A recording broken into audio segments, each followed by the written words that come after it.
Hello students. Hello. हमारा चल रहा था पाठ तीसरा इनाम।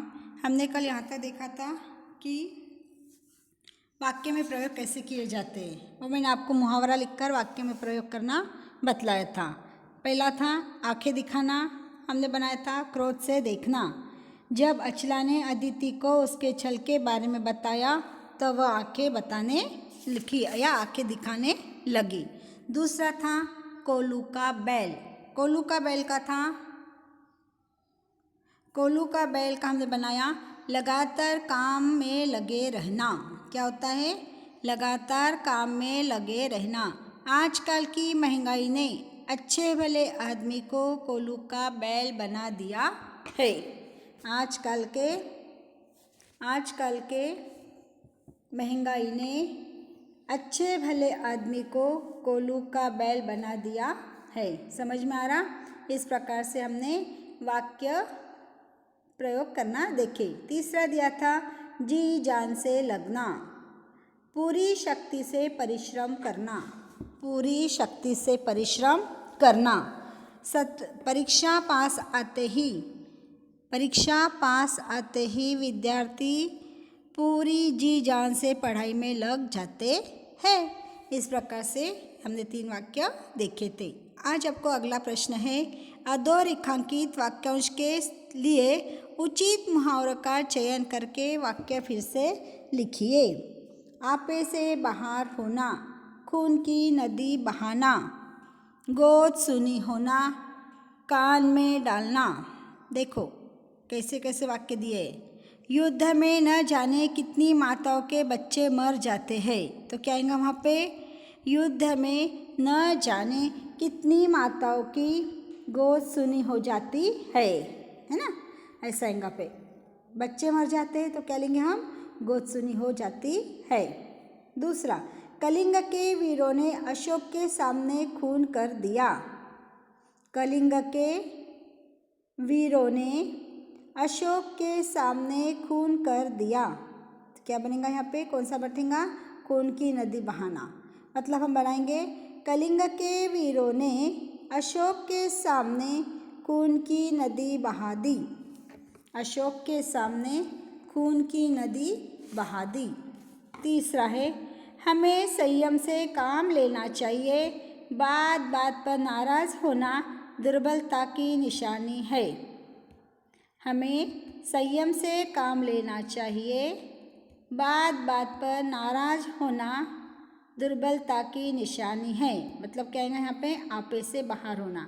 हमें संयम से काम लेना चाहिए, बात बात पर आपे से बाहर होना दुर्बलता की निशानी है। समझ में आया? इस प्रकार से हमने ये आज अधोरेखांकित वाक्यांशों के लिए उचित मुहावरों का चयन करना देखा है। आया ध्यान में? अब हम देखेंगे अगला प्रश्न। अगला प्रश्न आपकी किताब के अंदर दिया है रचना विभाग करके। तो आपको पहला प्रश्न है, ईंधन की बचत समय की मांग है। ईंधन की बचत समय की मांग है। इस विषय पर निम्नलिखित मुद्दों के आधार पर अपना मत व्यक्त कीजिए। ईंधन से चलने वाले साधन, ईंधन का उपयोग करने वाले क्षेत्र, बचत की आवश्यकता, ये सारे पॉइंट उसके अंदर आना चाहिए।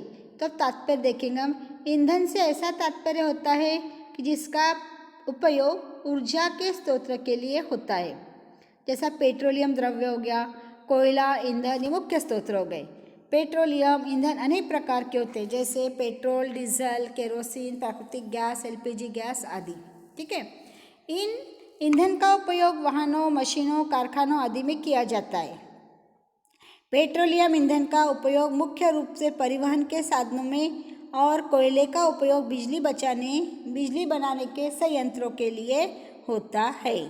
आज मानव जीवन से संबंधित कोई भी क्षेत्र ऐसा नहीं है जहाँ ईंधन का उपयोग नहीं होता है। खाना बनाना हो या कृषि कार्य हो, सिंचाई हो या उद्योग, परिवहन हो या खानों की खुदाई, किसी भी क्षेत्र में ईंधन के बिना कार्य संभव नहीं है। हर जगह पे ईंधन लगता ही है। एक तो विद्युत ईंधन बोलो चाहे प्राकृतिक बोलो, हर चीज़ से वहाँ पे लगता ही है। लाखों वर्ष तक मृत वनस्पति तथा जीवों के चट्टानों के नीचे दबे रहने से खनिज तेल का निर्माण हुआ। खूब सारी मृत वनस्पति जो एक साथ में नीचे दबी हुई है, उससे जो घर्षण से जो तेल निकलता है वो होता है खनिज तेल। इसकी सीमित मात्रा ही उपलब्ध है। कुछ दशकों से पेट्रोलियम ईंधन का धुंधाधुंध उपयोग किया जा रहा है। अभी हम देखते हैं बिना काम से गाड़ी चलाते हैं। आज जो सुबह रैली निकली वो रैली थी कि ईंधन बचाओ करके, पेट्रोल बचाओ, प्रदूषण बहुत हो रहा है, उसके लिए गाड़ी कम चलाओ, रोज़ साइकिल चलाओ ऐसा बताया। आज सुबह साइकिल रैली निकली हुई थी इसी के लिए, पर्यावरण के लिए। पिछले कुछ दशकों से पेट्रोलियम ईंधन का अंधाधुंध उपयोग किया जा रहा है।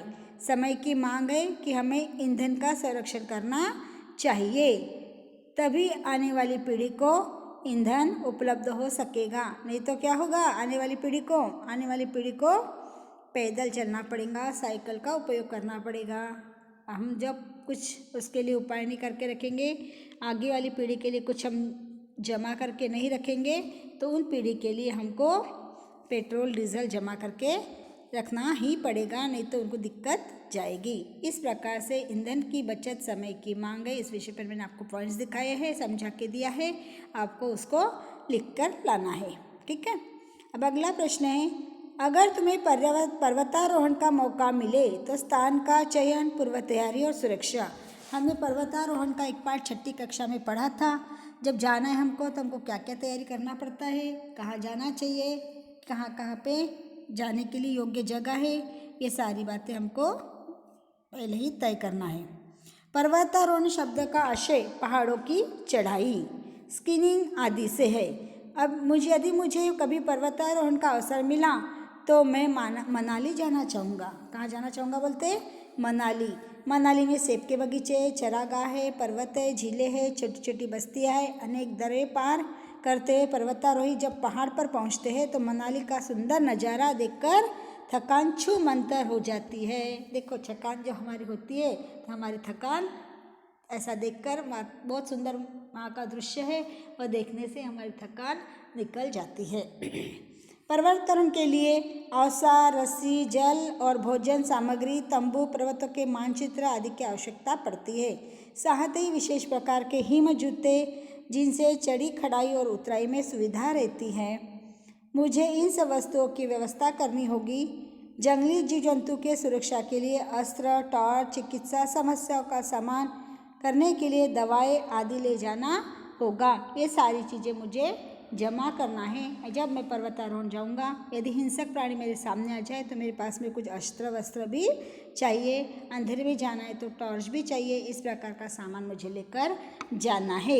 यह ऐसी मैं तैयारी करूंगा और फिर मैं पर्वतारोहण के लिए जाने के लिए तैयार हो जाऊंगा। इस प्रकार की तैयारी हमें पूर्व तैयारी करना होगा। समझ में आया? ये 2 टॉपिक आपको दिए, आपकी किताब में की प्रश्न है, ये आपको तैयार करना है। ठीक है। इतना पाठ आज हमारा कंप्लीट हुआ यहाँ पर। इसके बाद में इस पाठ के हम अब टेस्ट देखेंगे। ठीक है। ओके।